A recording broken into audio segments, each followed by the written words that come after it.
बिश्नोई के बारे में आपने कई बातें कही, लेकिन आज जब फिर से चेहरा ये सामने आ रहा है, आपके दिमाग में क्या आता है? सब लॉरेंस को जिस तरह से प्रस्तुत किया जा रहा है वैसा नहीं है। लॉरेंस ड्रग्स का व्यापार करता है, जिसकी सजा के तौर पे वो वहां जेल में है, जिसपे केस है, ड्रग्स का व्यापार करता है, जो लगातार उसकी गैंग बाहर हत्याओं को अंजाम देती है और तो और व्यापारियों से फिरौती वसूलती है। तो ये धर्म योद्धा किस एंगल से मुझे समझाया जाए? मेरे हिसाब से देखो, हमारे अमर शहीद सुखदेव सिंह गोगामेड़ी जी की हत्या घर में घुस के इनके लोगों ने की और इन्होंने जिम्मेवारी ली भी। इसकी जो व्यक्ति है वो गोल्डी बरार, उसने बाकायदा वीडियो के माध्यम से जिम्मेवारी ली। तो हमने ये घोषणा की कि जब तक ये जेल में है तो एनकाउंटर हो या कैदी इसका इलाज कर दे। तो आप तो बीएसएफ में रहे, आपकी तनख्वाह इतनी ज्यादा है कि आप 1 करोड़ 11 लाख इतना सारा इनाम देने की बात करते हैं? इतना सारा पैसा आपके पास? मेरे पास भी है और मेरे समाज के पास भी है, क्योंकि स्वाभिमान पे हमला हुआ है, हमारे मुखिया को घर में घुस के मारा है और इसकी गैंग का इन्वॉल्वमेंट है। मैं तो ये कहता हूं, ऐसे व्यक्तियों को इस देश में रहने की भी कोई जरूरत नहीं, इनको निकालना पड़ेगा। बहुत सारे लोगों के लिए आप देखते होंगे सोशल मीडिया, ये हीरो है। मैंने आपसे क्या कहा, युवाओं की नसों में ड्रग्स डालने वाला हीरो नहीं हो सकता। इसे हीरो बनाने के लिए कहीं ना कहीं कोई मुहिम चलाई जा रही है, उस मुहिम को रोकना अति आवश्यक है। इसलिए हम मैदान में उतरे।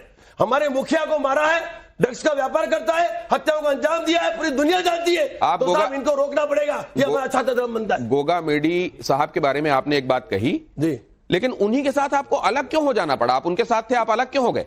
जब आप ही उनके साथ नहीं रहे। मैं आपसे फिर एक बात कहना चाहता हूं, विचारों के मतभेद भले रहे, लेकिन जब भी आवश्यकता पड़ी हम सब एक मंच पे, आपने देखे सुखदेव सिंह गोगामेड़ी जी की जिस दिन हत्या हुई उसी दिन रात को मैं खुद लाइव आके मैंने इन सब का इलाज किया।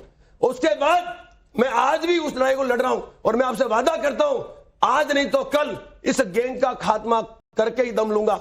और ये मेरा तो आप ये भी कहते हैं कि जिसको भी लॉरेंस बिश्नोई ने धमकी दी है उसको मैं प्रोटेक्ट करूंगा? मैंने कहा तो है। तो आप सलमान के लिए फौज लगा रहे हैं क्या? मैंने क्या कहा, देखिए साहब, सलमान खान का और बिश्नोई समाज का एक अलग एपिसोड है।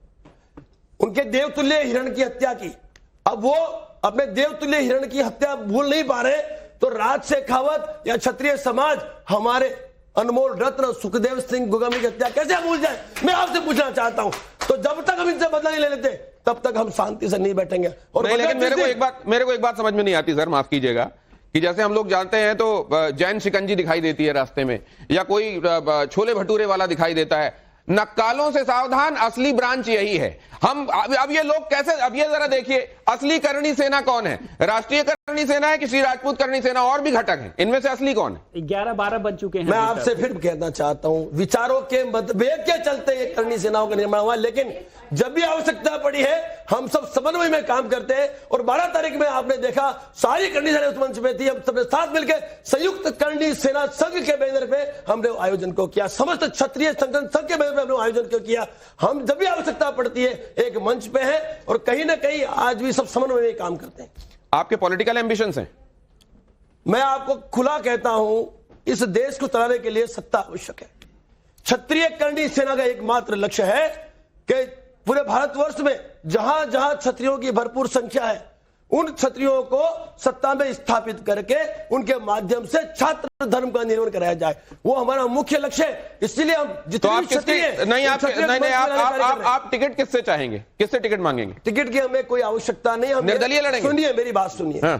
हमारा यह कहना है कि भाई जो भी पार्टी अपना कार्यकर्ता है, हमारे उन विधानसभाओं में भरपूर संख्या में अपने कार्यकर्ता को टिकट दे, सालों से आपके साथ वो कार्यकर्ता काम कर दे, उन्हें जिताने की जिम्मेवारी हमारी, क्योंकि जातिगत समीकरण के आधार में टिकटों का बंटवारा होता है, लेकिन हमारी उपेक्षा सालों से हो रही है पार्टी द्वारा। आवश्यकता पड़ी तो साहब क्षत्रिय करणी सेना एक पार्टी का प्रावधान करेगी जिस प्लेटफॉर्म से इस देश का क्षत्रिय और जो भी वंचित है वो चुनाव लड़ेगा। रामजी लाल सुमन को लेकर आपका अगला कदम क्या है? ऐसा है, रामजी लाल सुमन को लेकर 12 तारीख का जो हमारा आयोजन है, उस आयोजन में जो हमारी मांगे थी उन मांगों पे सहमति हुई है और हमने 1 महीने का समय दिया है उनको कि विदिन मंथ अगली 12 तक या तो आप इसमें हमें निर्णय लाके दो, अन्यथा फिर हम लोग केंद्र की ओर कूच करेंगे, हम दिल्ली की ओर कूच करेंगे। हम केंद्र पे पहुंचकर और हमारी बात पूरे भारतवर्ष के क्षत्रिय इकट्ठा होकर सनातन इकट्ठा होकर हमारी बात रखेंगे, हम सीधा के सीधा रखेंगे प्रधानमंत्री जी के सामने। लेकिन हम एक बात कहना चाहते हैं कि ये जो आपका ठोक देना, हड्डी तोड़ देने वाला तरीका है, क्या आप ये कहेंगे कि ये कानून व्यवस्था पर इस देश के लोग अकीदा रखें, भरोसा रखें?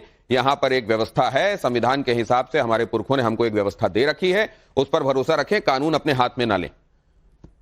मैं इतना ही कहूंगा, अहिंसा परमो धर्म, धर्म रक्षा तदेव च। धर्म की रक्षा के लिए यदि संविधान हाथ में लेना पड़े, ले लो, ले लो। मैं कहता हूं राज शेखावत छत्तीसगढ़ का प्रमुख कहता है इस मंच से, जहां बात है स्वाभिमान की, महापुरुषों के स्वाभिमान की, देवी देवताओं के स्वाभिमान की और धार्मिक ग्रंथों के स्वाभिमान की, धर्म की रक्षा की, तो साहब फिर यह मत सोचें कि आपके साथ क्या होने वाला है। मैं कह रहा हूं साहब, मैं तैयार हूं, मेरे छत्तीसगढ़ से तैयार है, कानून अपना काम करे। तो संविधान तो धर्मनिरपेक्ष है ना। मैंने क्या कहा हुकुम? जिन लोगों को संविधान का डर नहीं है उनके लिए हमने हथियार उठाए। बाकी भारत के 99.99% लोगों को संविधान में भरोसा है, हमें भी है। लेकिन जिन लोगों को संविधान से डर नहीं है, उन्हें हम संविधान से नहीं डरेंगे। उनकी तो कुटाई होगी, घर में घुस के होगी, और ये जो चलन चल रहा है, जो माफिया मंगवाने वो खत्म करेंगे, और इन घटनाओं का पुनरावृत्ति रोकने के लिए हमें जिस हद तक जाना पड़ेगा हम जाएंगे सब। मैं एक छोटा सुना आपने? देखिए, मैं आपको बताना चाहता हूं, जिस तरह के स्टेटमेंट्स ये जब दे रहे हैं जनप्रतिनिधि हैं ये लोग, कहीं ना कहीं ये भाव चुके हैं कि इन्होंने बहुत बड़ी गलती कर दी है, और इस गलती का अंजाम ये आने वाले समय में भुगतने वाले। ये एक मुसलमान हैं और एक नेता है जिनकी मैं बाइट प्ले करने वाला हूं। आप इस बयान के साथ हैं कि नहीं, जरा ये बताइए। प्ले कीजिए प्लीज। धर्म संकट। रामजीलाल सुमन ने गलती की राणा सांगा पे बोल के। बिल्कुल गलती की साहब, बिल्कुल गलती की, बिल्कुल गलती की, मांगना चाहिए। हाँ बिल्कुल। आप कैसे किसी महापुरुष के बारे में उल्टा सीधा बोल सकते हो? रामजी लाल सुमन को माफी मांगना चाहिए, इमरान मसूद ये कह रहे हैं, और आप सैल्यूट कर रहे हैं।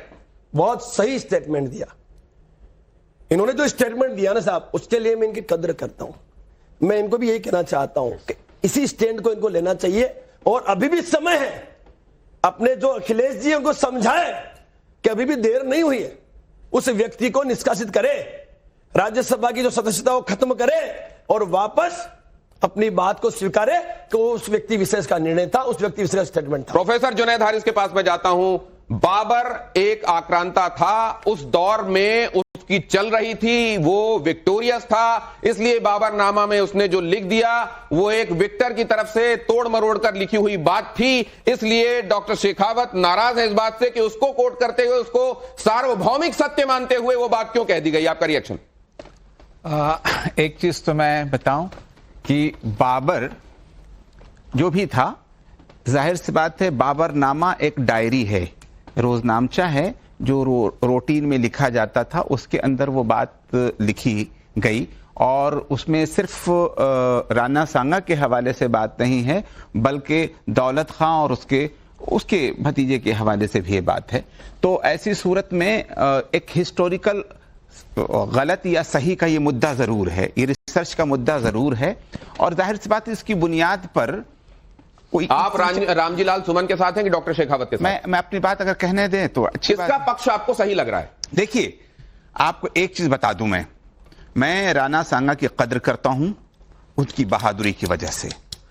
एक चीज से किसी को गद्दार कहने का किसी को हक नहीं हासिल है, मैं खुले लफ्जों में कह रहा हूं, गद्दार लफ्ज। मैंने कहा कि देखिए, इतिहास के आधार पर आप किसी भी तरफ जा सकते हैं कि नहीं ये फैक्ट है, ये नहीं ये फैक्ट है। देखिए, सिर्फ यही नहीं, आगे चल करके बाबर के पोते, मैं अकबर की बात कर रहा हूं, पूरा का पूरा उसकी पूरा सेनापति जो कि महाराणा प्रताप इनके बाजू पे बना हुआ, जिनकी तस्वीर है, उनसे लड़ने वाले कौन हैं? मान सिंह हैं।